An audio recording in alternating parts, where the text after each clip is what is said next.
Sejam muitíssimo bem-vindos a mais um episódio do Bytes e Batons, nosso podcast de tecnologia. E hoje estamos com mais um convidado muito especial, muito esperado, na verdade. A gente já teve nos episódios anteriores, conversamos um pouco com alguns professores, e mais uma vez temos um professor aqui conosco, Yara Pereira, como vocês podem ver. Fala um pouquinho, Yara, como é que você está se sentindo agora? Está gostando da oportunidade de estar no nosso podcast? Olá, pessoal. Oi, meninas, Emanuela, Isadora. Eu estou muito feliz de participar, na verdade. As duas foram minhas alunas.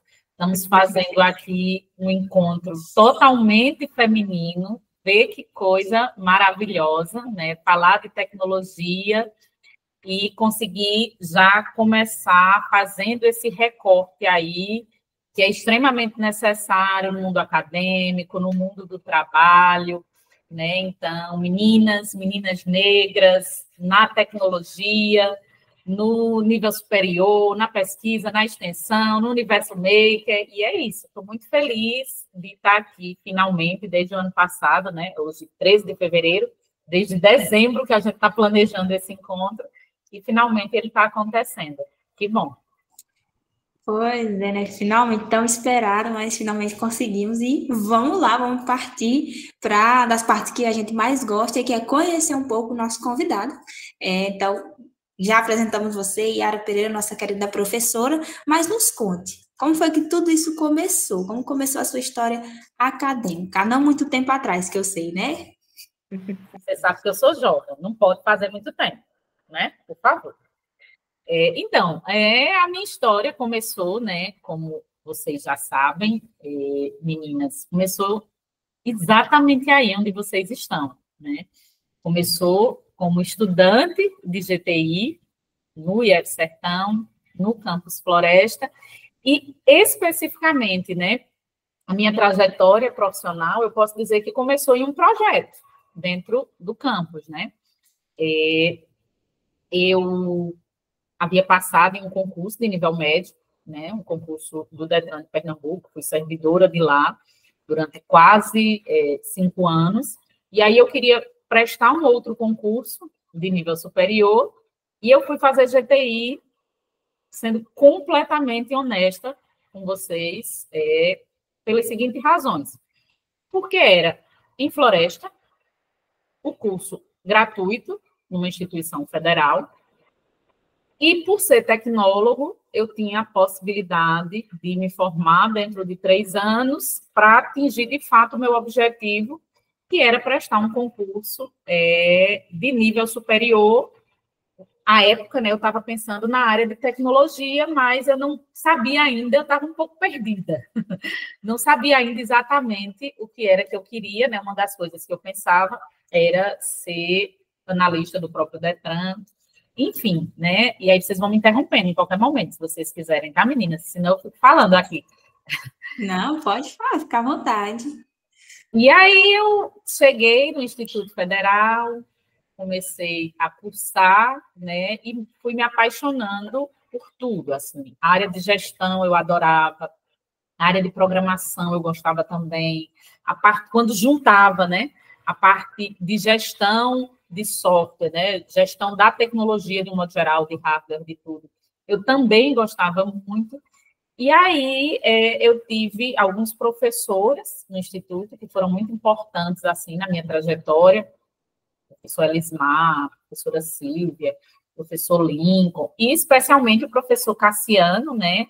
Que foi meu orientador e com quem eu participei, né, do desenvolvimento de alguns projetos, inclusive um projeto de extensão, onde a gente capacitava estudantes da rede estadual. Nós visitamos todas as escolas estaduais urbanas da microrregião de Itaparica, fazendo uma pequena capacitação para que esses alunos utilizassem ou estivessem aptos a utilizar, né, da melhor maneira possível e academicamente, um equipamento tecnológico que eles receberam à época do governo do Estado, como parte de um programa que se chamava Aluno Conectado. Eu não sei se vocês lembram, se vocês conhecem alguém que recebia esse netbook. E aí a gente começou a visitar, fazia essas palestras. E em uma das salas, quando eu terminei, os estudantes aplaudiram, quando a gente terminou, né, a capacitação, e quando eu saí, que Cassiano ficava do lado de fora. E aí, quando eu saí, foi a primeira vez que Cassiano falou assim, você já pensou em ser professora? E aí eu nunca tinha pensado nisso. Na verdade, apesar de minha mãe ser professora aposentada, eu tenho uma tia, né, que é minha segunda mãe, que também é professora aposentada, eu dizia, Deus me livre dessa vida, quero não. E aí Cassiano plantou essa sementinha, apesar de não desejar, né? Eu fiquei com isso na cabeça, depois mais para frente. Silvia também falou sobre isso, ela falava nas aulas dela, né? Ela falava não diretamente para mim, ela falava, vocês sabem que vocês, ao concluir o curso, vocês podem voltar para cá concursados, né? Vocês podem, inclusive, ser professores. E aí isso foi se alimentando, né? Dentro de mim. E aí, em 2015, foi o ano que minha filha nasceu, Helena, foi também o ano que eu colei grau. E aí, assim que eu colei grau, pouco depois, um mês e pouco depois, foi lançado o edital.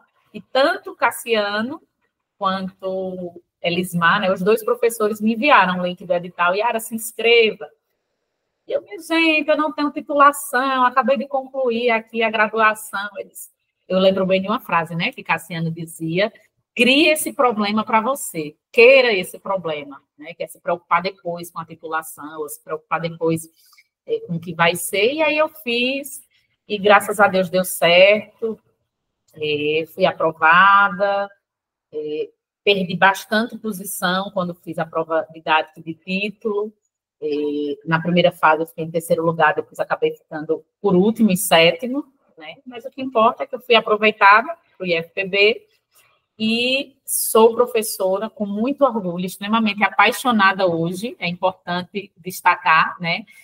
Eu fiz o concurso, mais uma vez, sendo honesta com vocês, pensando exclusivamente na carreira, do ponto de vista de ascensão, realmente, financeiro, mas eu me apaixonei e adoro o que eu faço, adoro planejar atividades diferentes para aplicar nas disciplinas, propor formas diferentes, né, para os estudantes se descobrirem, né? O meu maior, o que eu mais me esforço para fazer hoje, né, é dar possibilidade para que os estudantes que de alguma maneira passam por mim, eles se descubram assim como eu me descobri, né, e de repente se realizem profissionalmente, pessoalmente, e é isso. Ah, muito, muito interessante. Não é? E a gente conhecer assim e saber que estamos, como você falou, na mesma. Estamos lá no mesmo ponto de partida. E aproveitando, né, para saber que tipo de aluna era a professora nessa época. Era aluno que faltava aula toda hora, será? Rapaz, como eu disse a vocês, eu era concursada do Detran na época, e não era incomum, né? O meu expediente no Detran era de manhã até 1h30 da tarde, né? Eu trabalhava em Belém do São Francisco. E normalmente eu chegava, eu nem entrava aqui para a floresta mesmo, eu já ficava pelo instituto, e não era incomum vocês me encontrarem pelos corredores, ainda com a farda do Detran, tipo, saindo 10 horas da noite, né? Então, quando eu estudei GTI, eu entrei numa turma que era à tarde, né? E aí, para mim, eu tinha a dificuldade dessa questão do trabalho, né? De conciliar o trabalho por conta do horário. Então, tudo que eu podia pagar à tarde, eu pagava à tarde, e tudo que eu podia pagar à noite, eu pagava à noite. E apesar, né, de trabalhar e todas as dificuldades, eu consegui. Eu entrei em 2012, me formei em 2015, né, em abril de 2015, eu apresentei meu TCC, com o perdão da expressão, com o bucho pelas goelas. Concluí também meu estágio no Instituto quase nessa época. Eu só não colei grau, porque como foi na época que estava ali, né, Helena podia nascer a qualquer momento, ela terminou nascendo 2 de maio, mas ela poderia ter nascido. Eu escolhi não colar grau naquela época, e colei grau depois, mesmo já tendo concluído tudo, colei grau em outubro Mas, assim, né, não é porque hoje eu sou professora, não, mas eu era uma estudante extremamente dedicada, tinha umas disciplinas que eu gostava mais, e, assim, eu tinha um objetivo. Meu objetivo não era ter um diploma, isso eu falo muito para os meus estudantes. Meu objetivo não era ter um diploma para eu dizer, olha aqui, eu concluí e tenho esse diploma. Não, meu objetivo era fazer uso do que eu aprendesse ao longo da disciplina e que o diploma fosse uma chave aí para eu acessar outros espaços, mas que eu precisaria também do que eu aprendesse. Então, vocês podem perguntar por aí, Jame, que estuda aí, estudou comigo, algumas disciplinas que estuda. Jame, que é nossa assistente de aluno, é egresso do GTI. Germano, da secretaria, também é egresso do GTI, pagou disciplina comigo. Eu jogava duro, como eu costumo dizer. Eu jogava duro em tudo, né? Quando eu gostava da disciplina, eu estudava bastante, e quando eu não gostava, eu estudava mais ainda, porque eu sentia que eu precisava realmente aprender, e não tinha isso, não. Era de todas as áreas, e dedicação, mais uma vez citando, né, agora uma colega, ex-professora Silvia, eu me lembro que Silvia falou na nossa colação, ela comentou como eu não aceitava não entender alguma coisa. Porque se eu saísse de alguma aula com dúvida, eu procurava os professores nos corredores, procurava saber depois. E Silvia era uma das pessoas assim que era mais acessível nesse sentido, e realmente parava para entender qual era a dúvida. Não era a única, né? Muitos professores bons, graças a Deus, mas eu era essa aluna, eu era a estudante que eu queria tudo. Se dissesse, ó, tem isso para fazer, você sabe? Eu digo, não sei não, mas me dê a oportunidade que eu aprendo e eu faço, entendeu? Então, acho que eu era mais ou menos essa pessoa. Tive minhas dificuldades, é claro, né? A única reprovação que eu tive foi na disciplina de empreendedorismo por falta, né? Enfim, não consegui, mas é isso. Eu gosto de pensar que eu era uma aluna dedicada, pelo menos é a sensação que eu tenho. Olha, é um exemplo, né? Porque mesmo trabalhando, né? Mas se a gente tem esse desejo de ser um aluno ativo e esforçado, vai conseguir, mesmo tendo outras responsabilidades, não é? E aproveitando, falando da sua experiência no Detran, deu para reutilizar algo que você aprendeu nessa profissão agora na docência ou são bem diferentes? Assim, pensando em competências mais técnicas, não, né? Mas no Detran, primeiro, eu trabalhei atendendo ao público, né? Então, com certeza, é um aprendizado imenso, né? Em relação à empatia, respeitar o espaço do outro, e várias outras coisas. E lá no Detran também, né? Eu tive um colega de trabalho, que era meu chefe, né? Edinaldo, Kel, como ele é conhecido, lá em Belém, e ele é uma das pessoas com quem eu mais aprendi sobre a vida, assim, sabe? Sobre a gente sempre se dispor a ajudar, né? Então, isso eu já repeti várias vezes também, né? Graças a Deus, em todos os lugares que eu chego, em todas as situações difíceis que eu me encontro, sempre aparece um anjo da guarda, Deus coloca uma pessoa para conseguir me ajudar e estar ali disponível para sair daquela situação. E uma das coisas que eu aprendi, principalmente lá no Detran, foi isso, né? A sempre que for possível, a gente ajudar, né? Eu acho que eu aprendi isso principalmente com Edinaldo, né? Que é um ser iluminado, assim, e eu acho que as principais lições que eu tirei do Detran foram nesse sentido, né?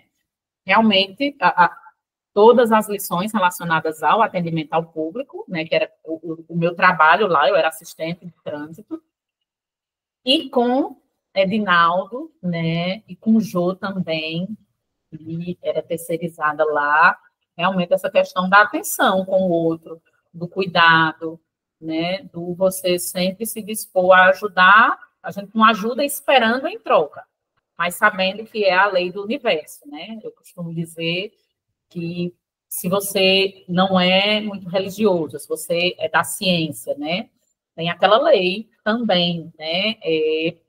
A lei do retorno, né? Tudo que vai e volta, a da ciência, toda ação tem uma reação. Né? Então, não importa se você acredita, se sua crença está relacionada à karma, à ciência, ao cristianismo, o fato é, né, que a gente colhe o que a gente planta, e acho que foi basicamente isso que eu aprendi no Detran, além do que, né, eu só estou também aqui hoje, porque o Detran de Belém, eu não sei hoje como é, mas quando eu trabalhei, tinha pouquíssimo movimento, então eu estudava muito lá, muito, muito, muito, muito, muito.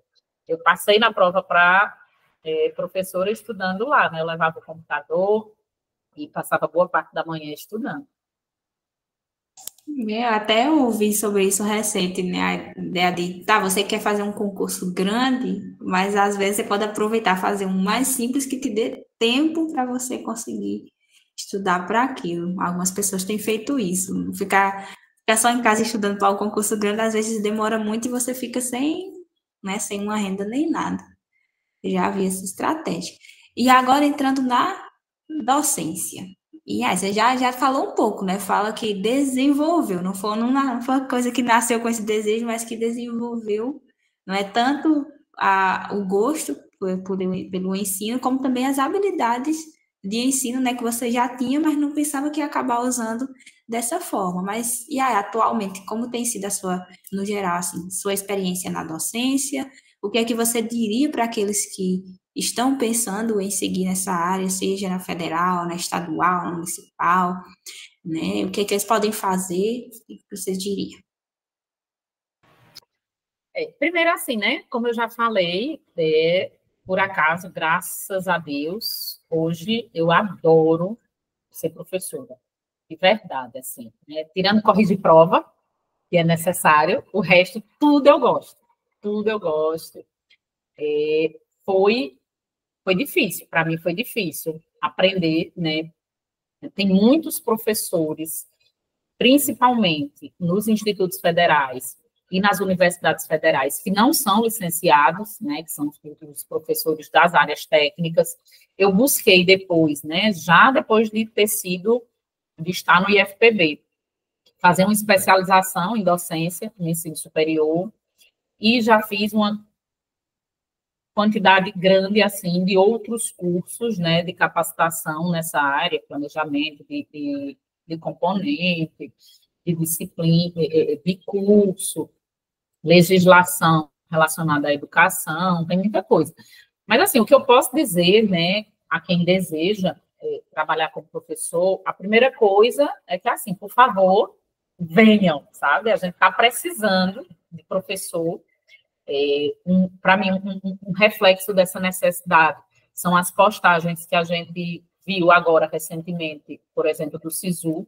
A gente não vê as pessoas postando orgulhosamente que foram aprovados numa licenciatura, por exemplo, né? Apesar dos cursos de licenciatura também serem tão importantes, também serem cursos tão bons, e com a aprovação do piso nacional, hoje também representa uma boa oportunidade no mundo do trabalho, inclusive no nível básico. Né? É uma boa oportunidade que eu posso dizer primeiro, venham, como eu já falei, né? E segundo, estejam preparados para uma vida de aventuras. Né? Ninguém se expõe tanto, na minha opinião, ninguém se expõe tanto quanto um professor, sabe? A gente está sempre ali, diante de uma turma que reage das maneiras mais diversas possíveis, né? Eu, particularmente, já tive uma situação, né, de chegar no meu primeiro dia numa turma e eu vivi uma situação delicada com o estudante, né, a forma como ele reagiu, terminou que, ao longo do tempo, ele amadureceu, era uma turma de ensino médio, ele amadureceu, inclusive, recentemente a gente conversou sobre isso, e eu até falei, eita, imagina se a gente fizesse uma trollagem com os colegas, eu conversando com esse aluno, né? E você repetisse o que você falou naquele dia. Qual seria a reação das pessoas? E aí ele falou, não, professora, eu não tenho coragem de fazer isso nem brincando mais. Eu digo, ai, que bom. Então, assim, só isso é maravilhoso, sabe? A gente acompanhar essa evolução mesmo de vocês, sabe? Eu lembro que quando eu estava na Paraíba, eu participei de um momento como esse, né, online, lá na época eu participando enquanto gestão do campus que eu estava, membro da gestão, né, do campus que eu estava, e aí esse professor que eu mencionei, Elismar, ele estava na live e colocou lá, minha ex-aluna, super orgulhoso, e assim, e eu sei que ele estava realmente feliz e orgulhoso por me encontrar naquele espaço enquanto colega, porque é o meu sentimento, né, quando a gente vê um estudante evoluir, a gente vê o resultado de um projeto, né, Emanuele? Quando a gente vê aí, Emanuele é minha orientanda, né? Foi ano passado, esse ano estamos juntas novamente, né, Emanuele? Companheira aí de alguns projetos. E a gente fica extremamente feliz, realmente, né? Então, o que eu tenho para dizer para quem quer ser professor é assim, não é fácil, tá certo? Ainda hoje, ontem, uns alunos estavam brincando, dizendo assim, trabalhar 40 horas é muito ruim, bom era ser professor assim, que só trabalha 3 dias, e não sei o quê. Pois ainda que, essa é uma informação importante, né, para quem quer ser professor, ainda que você consiga que suas aulas estejam concentradas em 3 dias, não se iluda. Você vai trabalhar muito antes desses 3 dias e depois, né? Então, é um trabalho que não acaba, né?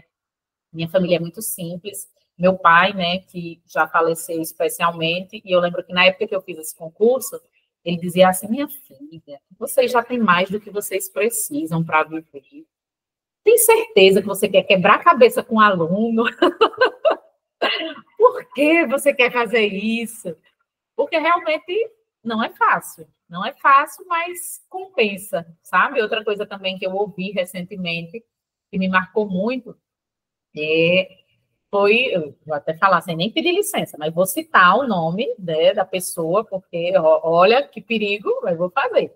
Professora Camila, né, de Sociologia, esses dias agora, recentemente, a gente fazendo a despedida dos alunos do terceiro Info, e ela assim, com o coração apertado, e dizendo assim, o meu maternar, ela ainda não tem filhos, né, e ela dizendo assim, o meu maternar vem todo para cá, e é isso, o sentimento que a gente tem é um sentimento de maternidade, realmente, a gente quer que todo mundo, colocar vocês todos meio que embaixo da asa, mas ao mesmo tempo a gente também quer que todo mundo voe, que cresçam, e é isso.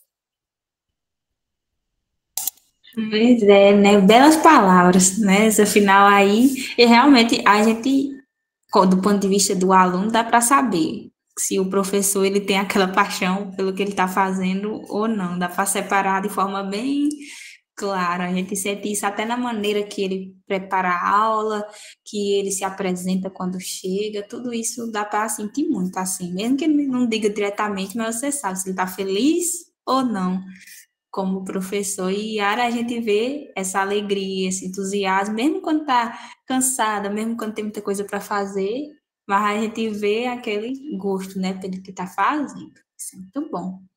E agora vamos, esse easter egg que estava aí na tela todo esse tempo, essa camisa aí, ela é a última parte da nossa entrevista, né? Nos fale um pouco, porque não está aí, não é aleatória essa blusa, não é a farda do IFE, da instituição, mas é porque tem significado. Pode falar. Isso. Como eu comentei agora há pouco, né? Eu me envolvi também em alguns projetos dentro do Instituto Federal, lá na Paraíba, aqui no sertão pernambucano, né? O professor da rede federal, né? Nossas atribuições, elas são baseadas em um tripé. Além do ensino, nós temos a pesquisa e a extensão, então não é algo que, teoricamente, né? Não é algo que a gente deveria fazer além, está dentre as nossas atribuições. E aí eu venho me envolvendo em uma série de projetos, um deles, né, ano passado, com a Emanuele, inclusive, né, a gente desenvolveu o projeto Estúdio Mágico, no Canva, né, a gente construiu uma série de tutoriais, inclusive aproveito para convidar todo mundo a acessar o site, é do Canva, Canva sem S, tá certo? Emanuele depois pode colocar o link, tem alguns tutoriais lá já, para usar o Estúdio Mágico, né, que é o módulo de inteligência artificial da plataforma Canva, para fins acadêmicos, certo? E aí, a partir desse projeto, a nossa querida coordenadora de pesquisa, inovação e pós-graduação, Daniele Jovem, me convidou para fazer parte desse programa, que é o programa Mais Ciência na Escola. É um programa do governo federal, tá certo? Iniciativa do Ministério da Ciência, Inovação e Tecnologia, Luciana Santos, né, a ministra atualmente, em parceria com o Ministério da Educação, e o governo federal está fazendo um investimento de 100 milhões de reais na modernização da educação da rede pública brasileira. Então, foi lançado um edital, o Instituto Federal do Sertão Pernambucano, orgulhosamente, desses 100 milhões, é o executor de 7 milhões e meio, e esse dinheiro ele vai ser totalmente investido na implantação de 75 laboratórios maker em escolas da rede estadual e de redes municipais, né, da rede municipal de diferentes municípios do sertão pernambucano, tá certo?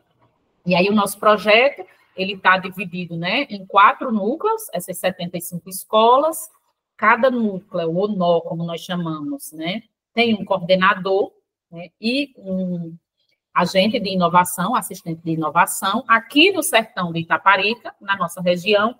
Eu sou a coordenadora de rede desse projeto, e Wagner Souza, Wagninho, como vocês chamam, técnico de informática do nosso campus, ele é o assistente de inovação, além de nós, né? Tem o coordenador estadual, professor Pedro Lemos, Daniele Jovem, Danilo Alves, Daniele Jovem que eu já falei, coordenadora de pesquisa, Danilo Alves, nosso coordenador de extensão, professora Ayane, professora de administração e do nosso campus, nosso diretor, Irã, está dando todo o suporte também ao nosso projeto, tá certo? Então, a gente está já na fase de implantação desses laboratórios. Nos últimos dias, quem não acompanhou, eu já convido para acompanhar também o Instagram, Mais Ciência na Escola PE, a gente está postando tudo, já visitamos as 15 escolas,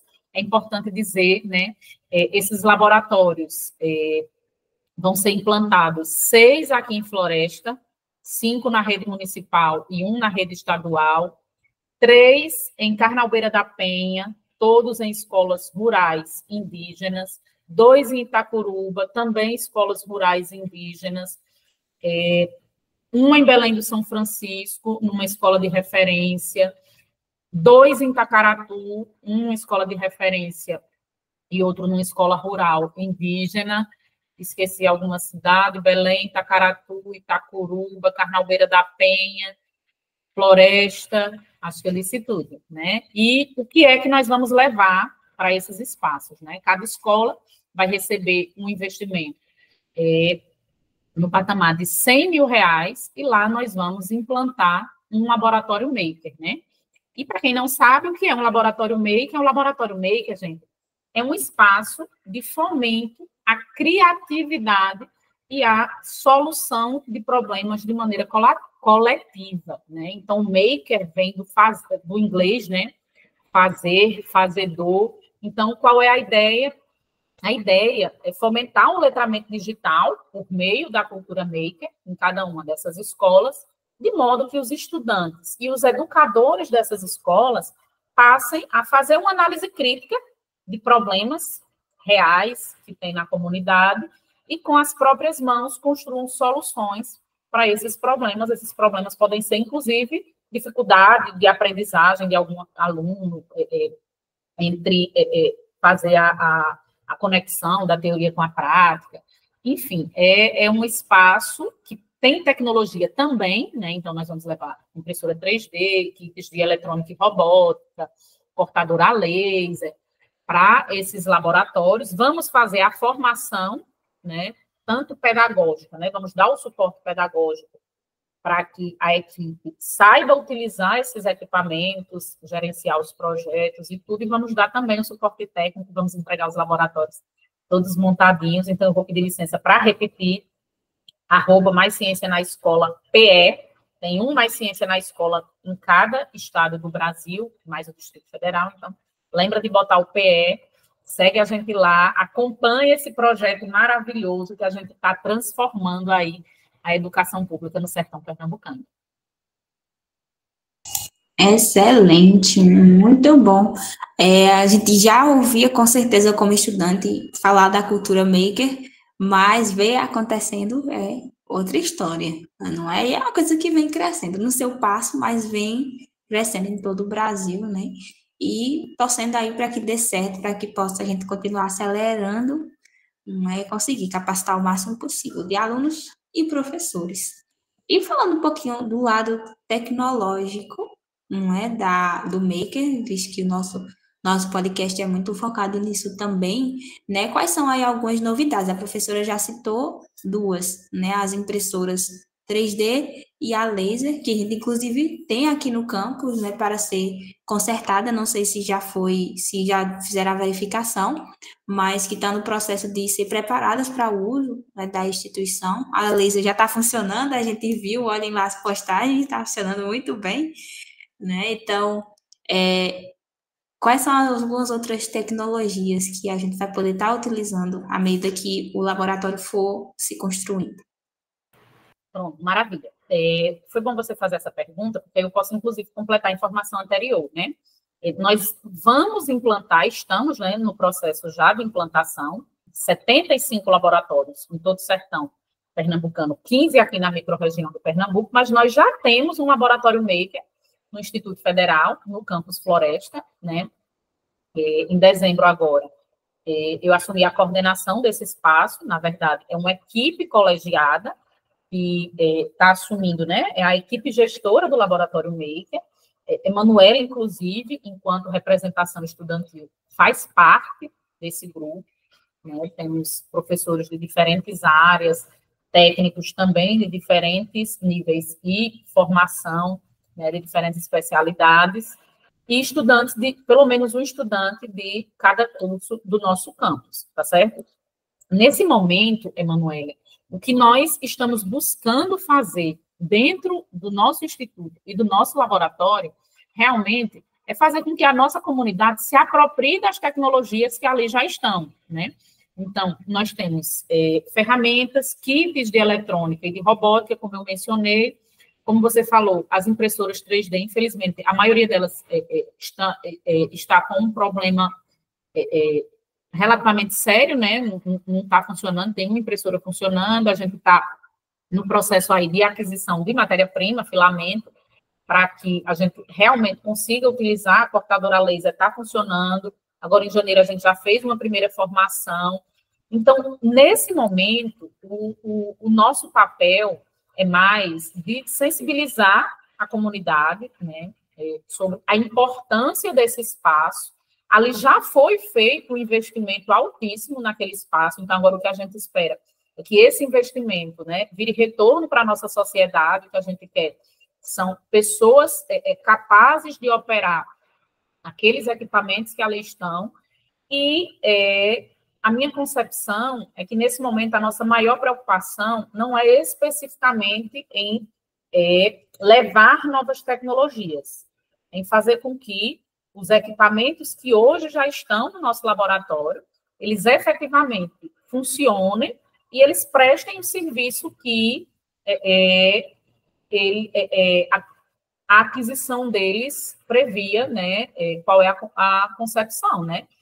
Enquanto Instituto Federal, o nosso papel é levar a educação pública, gratuita e de qualidade e promover transformações sociais em nossa região.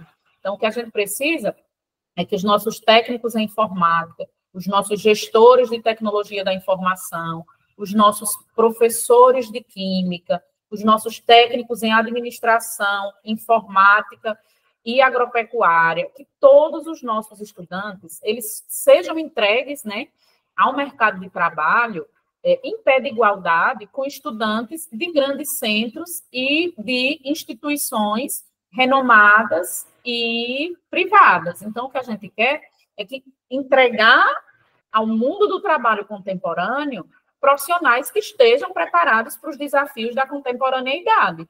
Então, agora o que a gente quer é levar vocês para dentro do laboratório, é fazer com que vocês desenvolvam a cultura maker antes de qualquer coisa.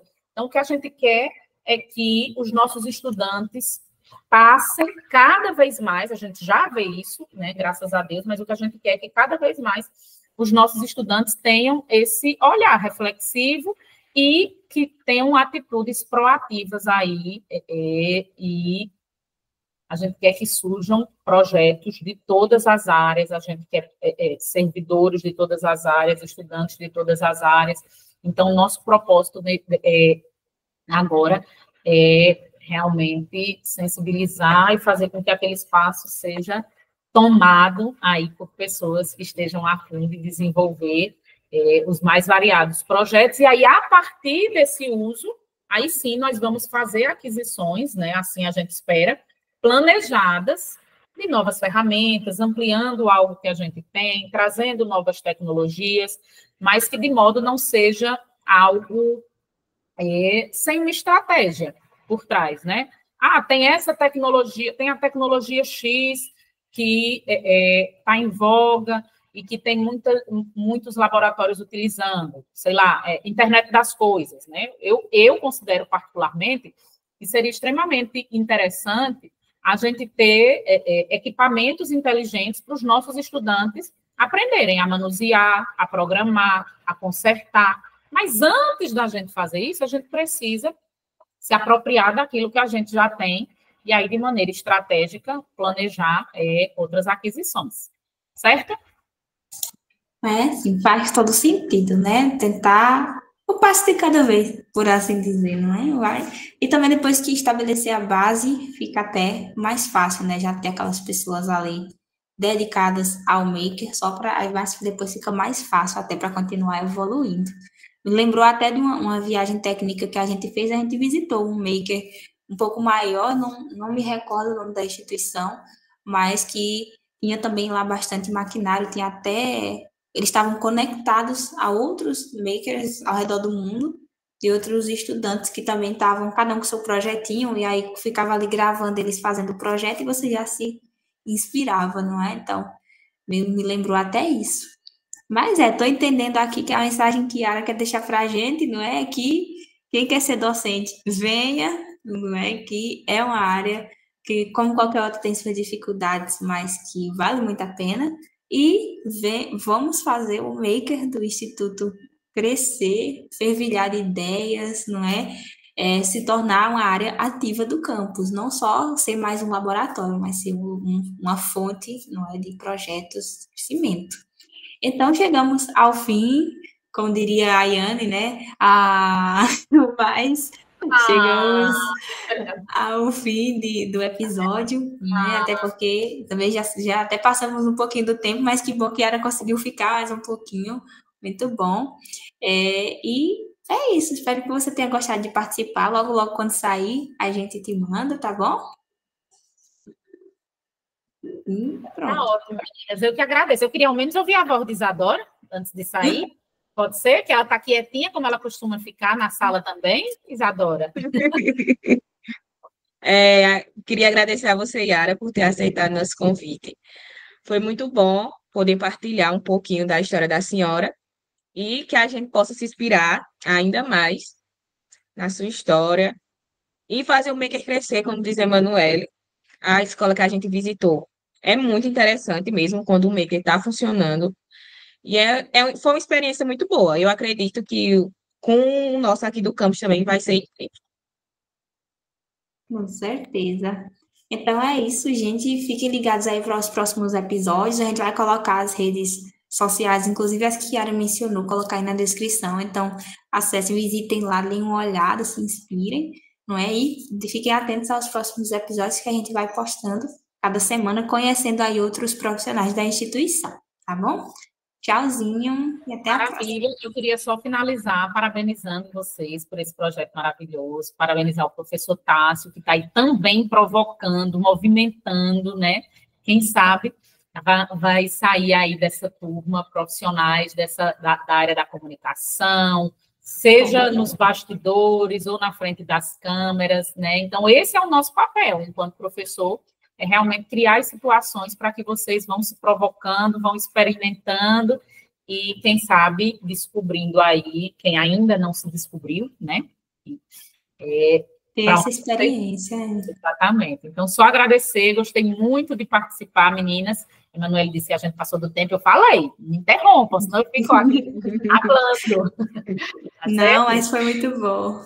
Parabéns. Excelente. Abraços. Tchau, abraços. Mais ciência na Escola PE.